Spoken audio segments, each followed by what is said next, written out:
আজকে তোমাদের সাথে একটা রেসিপি শেয়ার করছি, সেটা হচ্ছে cheesy and creamy white pasta.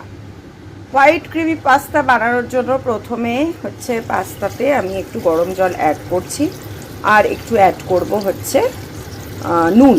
এটা সিদ্ধ হতে দেব। নুন অ্যাড করে দিলাম, আর অল্প একটুখানি তেল অ্যাড করব, যাতে এগুলো সিদ্ধের পরে পাস্তাগুলো যাতে লেগে লেগে না যায় গায়ে আর কি। অল্প একটু তেল অ্যাড করে দিলাম। এবার এটা সিদ্ধ হতে দেবো। পাস্তা সিদ্ধ হয়ে গেছে, নামিয়ে নিয়েছি। কড়াইয়ে দিলাম একটু বাটার আর অল্প একটু তেল। এটা পুরো বাটার দিয়েও করা যায়, বাট আমি বাটার আর তেল মিশ্রণ করে করব। এবারে অ্যাড করছি পেঁয়াজ আর গাজর। অ্যাড করে দিচ্ছি একটুখানি নুন। এবারে অ্যাড করব ক্যাপসিকাম। এবারে অ্যাড করব কর্ন। ভাজা হয়ে গেছে, তুলে নিয়েছি। এবারে ওই কড়াতেই আর একটুখানি বাটার অ্যাড করে, একদম অল্প বাটার অ্যাড করব, এবং তারপরে অ্যাড করব একটু ময়দা। ময়দা অ্যাড করে দিয়েছি।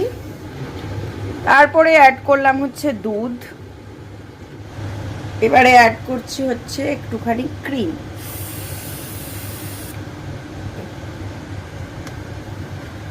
আর অ্যাড করলাম চিজ। এবারে এটাকে নাড়বো। গলে গেল সঙ্গে সঙ্গে চিজটা। এবারে অ্যাড করব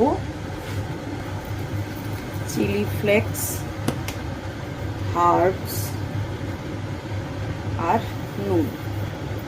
যেহেতু ভাজার সময় আমি নুন দিয়েছি আর সিদ্ধর সময়তেও আমি নুন দিয়েছি, তাই জন্য বেশি নুন দেব না। এবারে অ্যাড করে দিলাম ভেজে রাখা সবজি।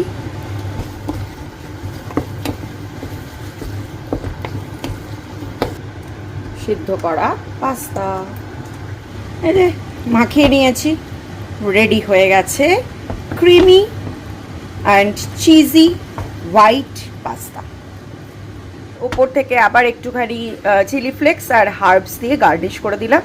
এবারে ঝটপট গরম গরম সার্ভ করে ফেলো এবং খেয়ে ফেলো। তোমরা অবশ্যই বাড়িতে ট্রাই করো, আর কমেন্ট বক্সে জানিও যে তোমাদের কেমন লাগলো। আর এই পাস্তাটা বাচ্চারা খেতে খুব পছন্দ করে, মিঠাই তো স্পেশালি পছন্দ করে, তো অবশ্যই তোমরা বাড়িতে ট্রাই করো।